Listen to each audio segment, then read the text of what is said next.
सारस का साथ तो छूट गया लेकिन बाज ने दोस्ती कर ली। आरिफ को मिली बाज की तेज नजर, फिर से शुरू हुई दोस्ती। क्या अब भी वन विभाग करेगा जुदा? देखते जाइए होता है क्या।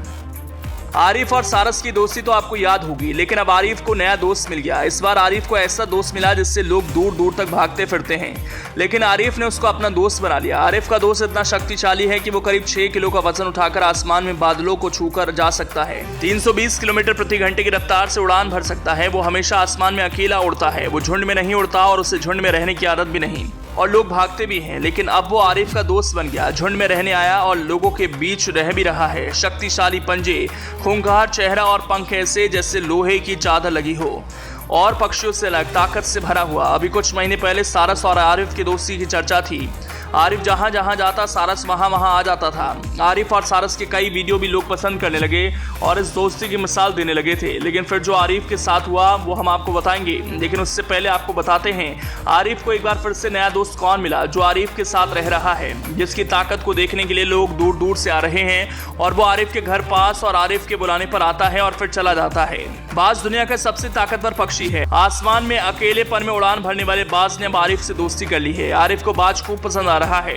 आरिफ इस समय बाज की पूरी तरह से देखभाल कर रहा है और उसके हर मूवमेंट पर नजर रख रहा है। आखिर ऐसी क्या जरूरत आ पड़ी कि आरिफ को उसका ख्याल रखना पड़ रहा है और बाज को आसमान छोड़ जमीन पर आना पड़ा? वजह वही है जो सारस के साथ थी। सारस भी घायल होकर आरिफ को मिली थी और बाज भी घायल होकर आरिफ को मिला। आरिफ ने सारस का भी इलाज किया और अपने साथ लेकर रहने लगा, तो बाज का भी आरिफ इस समय इलाज कर रहा है। आरिफ ने इसका वीडियो भी बनाकर वायरल किया कि कैसे उसकी और बाज की दोस्ती हुई और किस हालात में बाज उसे मिला। आरिफ बाज को पानी पिलाने के साथ साथ उसकी देखभाल कर रहा है, ऐसे जैसे एक माँ अपने बेटे की करती है। ठीक उसी तरह आरिफ भी बाज की देखभाल कर रहा है, लेकिन डर है कि कहीं सारस की तरह ये भी ना चला जाए। आपको याद होगा सारस से दोस्ती के बाद आरिफ के कई वीडियो वायरल हुए थे, जिसके बाद वन विभाग ने तुरंत सारस और आरिफ को अलग कर दिया था।